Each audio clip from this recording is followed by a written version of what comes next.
Dans une récente vidéo, j'étais en train de vous expliquer comment il était super important, voire même indispensable, de savoir cuisiner pour un étudiant qui souhaite aller à l'étranger ou qui vit tout simplement à l'étranger.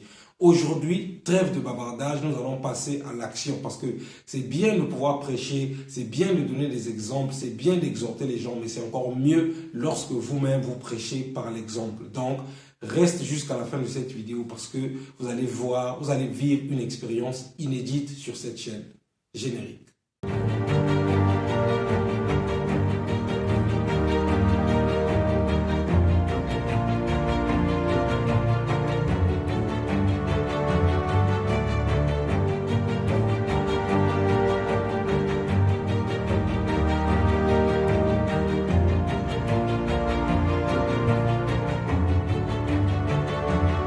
Bonjour les amis, si vous me découvrez pour la première fois, je suis Arel Venus, étudiant et entrepreneur, résident en Turquie, précisément dans la ville de Karabük.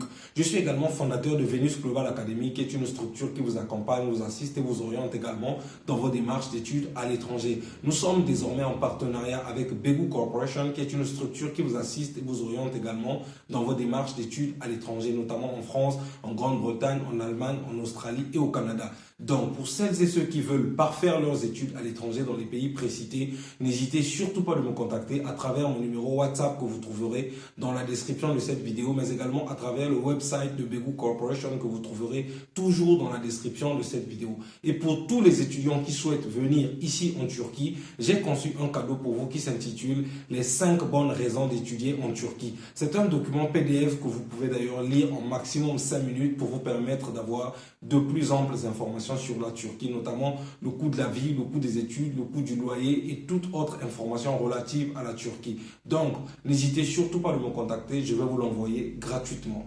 Alors, dans la vidéo d'aujourd'hui, comme je vous ai dit en début, nous allons procéder ou sinon nous allons faire une expérience, nous allons participer avec vous à une expérience inédite. Comme je l'ai dit tout à l'heure, que c'est super important, c'est bien de donner des conseils, c'est bien d'exhorter, etc. Mais c'est encore mieux lorsque l'on prêche par l'exemple. Donc pour aujourd'hui, je vais faire une expérience inédite. C'est la toute première fois d'ailleurs sur cette chaîne que vous vivez ce genre d'expérience. On va voir si par la suite, nous allons de plus en plus faire ce genre d'expérience. Mais en tout cas, vous l'avez compris, aujourd'hui c'est une première, ce genre de vidéo, ce genre de format. Surtout, vous l'aurez remarqué que le décor a même changé. Je ne suis pas au salon où je tourne d'habitude, je suis plutôt à la cuisine. Donc vous l'avez peut-être deviné, il va s'agir ici de cuisiner un plat. Mais alors, quel est le plat que je vais cuisiner aujourd'hui? Déjà, laissez-moi planter le décor avant d'aller dans le vif du sujet.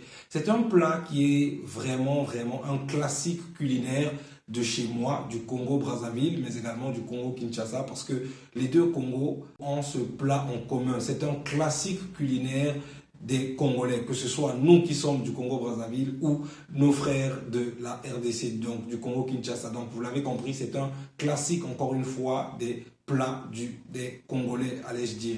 Alors, comment s'appelle ce plat? Voilà la surprise. Le plat s'appelle le 3 pièces. Alors, c'est quoi le 3 pièces? En tout cas, en réalité, 3 pièces, on l'appelle 3 pièces tout simplement parce que c'est un plat qui contient 3 composants majeurs. Je répète, ça s'appelle 3 pièces tout simplement parce que c'est un plat qui contient 3 éléments majeurs, n'est-ce pas? Alors, sans plus tarder, je vais commencer par citer ces éléments. Le premier élément, c'est la pâte d'arachide. Oui, la pâte d'arachide, ça c'est l'élément principal même du plat. Là, c'est le premier composant.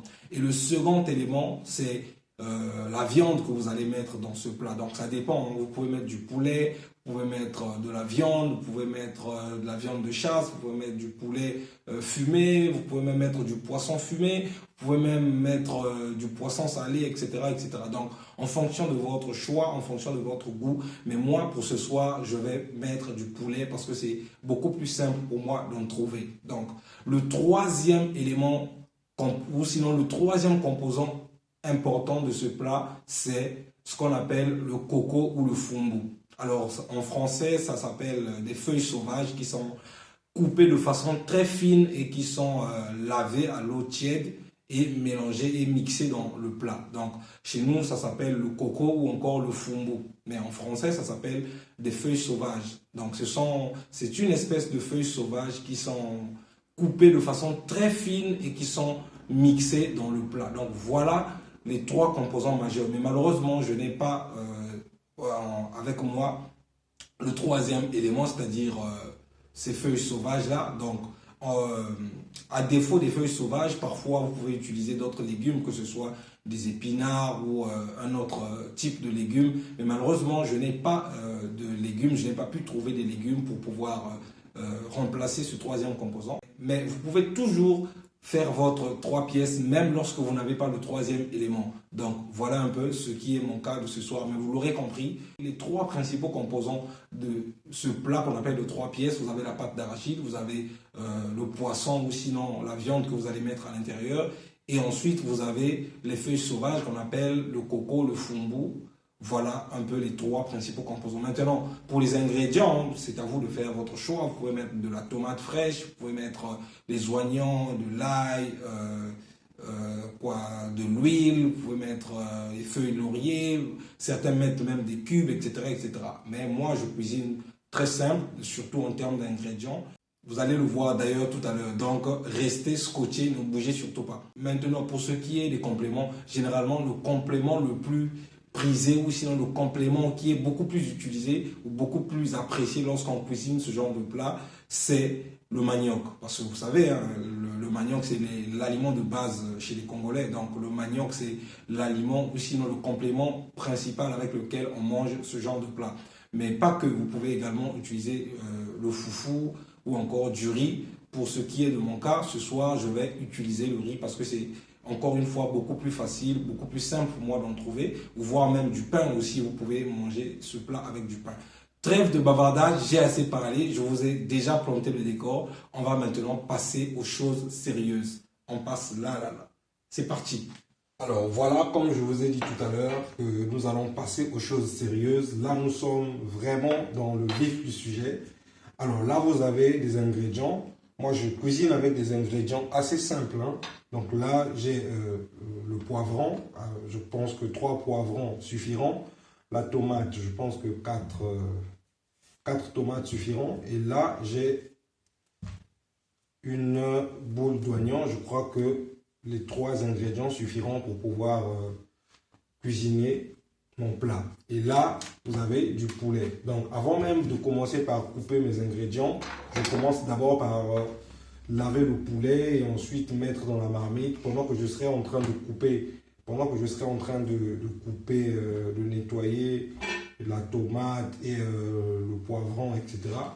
Mon poulet sera déjà au feu en train de bouillir. Donc, sans plus tarder, je commence déjà par le poulet. Voilà.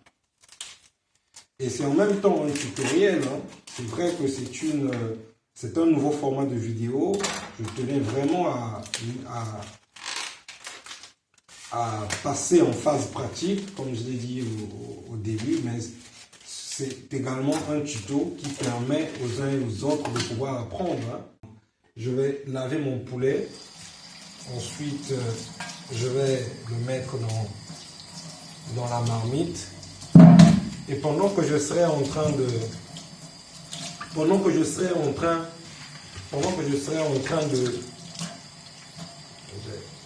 j'ai horreur à chaque fois que je touche quelque chose de huileux, j'ai toujours tendance à laver les mains pour ne pas me retrouver avec une cuisine, me retrouver avec tous les objets huileux à chaque fois que j'aurai envie de toucher autre chose. Donc vous allez remarquer qu'à chaque fois, je vais laver les mains pour pouvoir toucher autre chose. Voilà. Et donc je vais pouvoir laver ma marmite. Voilà. J'utilise un peu d'eau chaude pour pouvoir laver la marmite. Voilà. Et ensuite, je vais mettre mon poulet. Je vais mettre avec un peu de sel. Pendant qu'il sera en train de bouillir, je vais à ce moment-là pouvoir couper les ingrédients et ainsi de suite. Donc voilà, comme je l'ai dit tout à l'heure, que c'est un tuto gratuit. Et donc, lorsque vous lavez votre poulet, n'est-ce pas, vous mettez un peu de sel. Pas besoin de mettre de l'eau. Hein. Donc, un peu de sel. Vous pouvez même mettre de la moutarde si vous en avez. Hein. Mais bon, moi je fais avec. Je fais rapidement parce que si je me mets encore à mettre de la moutarde ou mettre encore autre chose, ça risque de prendre plus de temps. Donc voilà. Là, vous avez votre poulet. Là, il va aller au feu pendant que je serai en train de couper les ingrédients. Pendant que je serai en train de couper la tomate et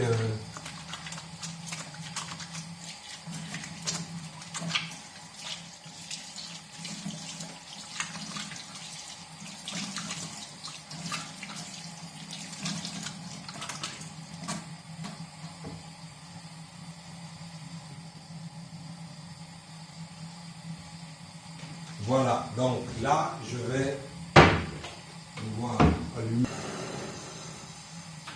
Voilà.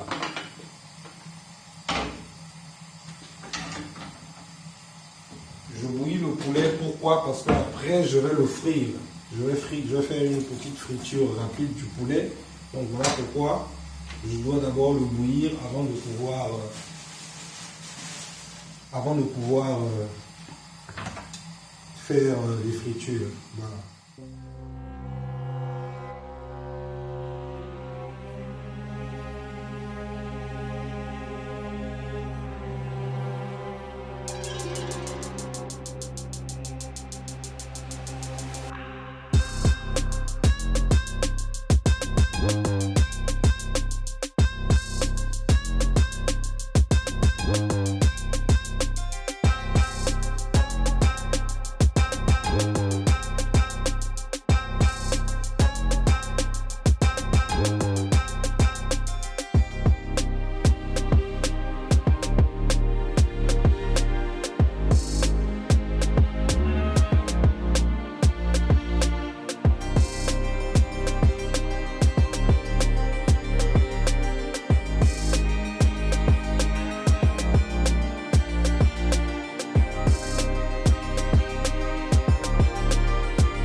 Pendant ce temps, vous pouvez commencer à faire votre friture rapidement.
Alors là, vous pouvez utiliser la même huile.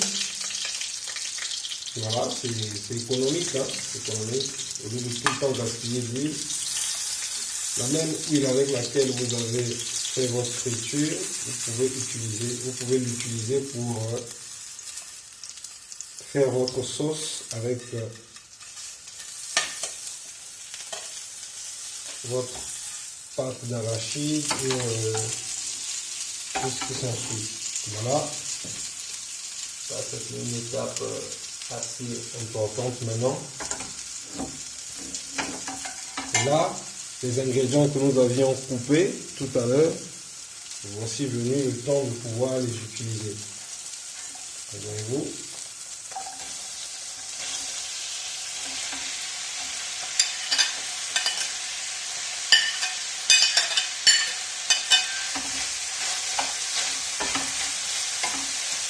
Voilà.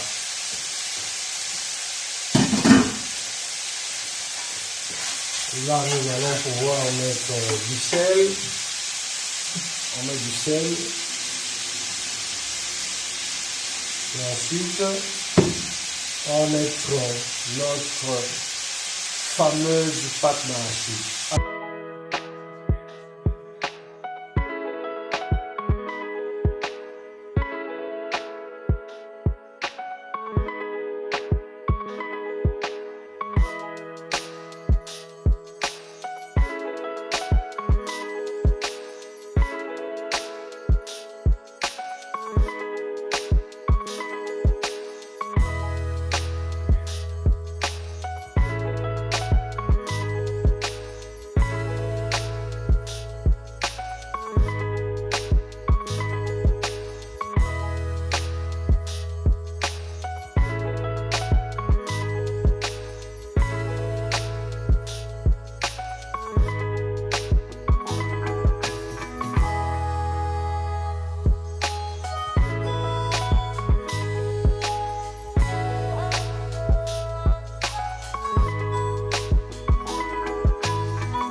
Voilà, maintenant, là vous avez votre sauce avec la pâte d'arachide.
on s'approche petit à petit de notre résultat.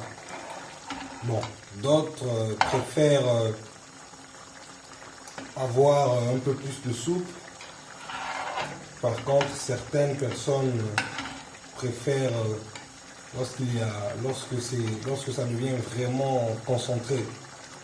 Mais moi, je n'aime pas trop quand ça devient trop concentré. Il faut bien évidemment qu'il y ait un peu de soupe qui permettra de bien savourer le plat, n'est-ce pas? Et là, dans 10 minutes, je pense, maximum, dans 10 minutes, je crois que tout sera parfait.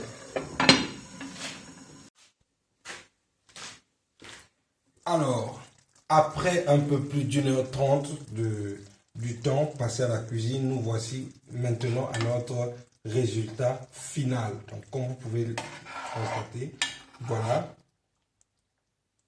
Voici le résultat final. Je vais bien filmer pour vous montrer. Donc, voilà. Qu'est-ce que ça sent bon. Qu'est-ce que ça sent bon. C'est juste un délice, ce plat. Donc, je vais bien rapprocher la caméra pour filmer. Alors là, vous avez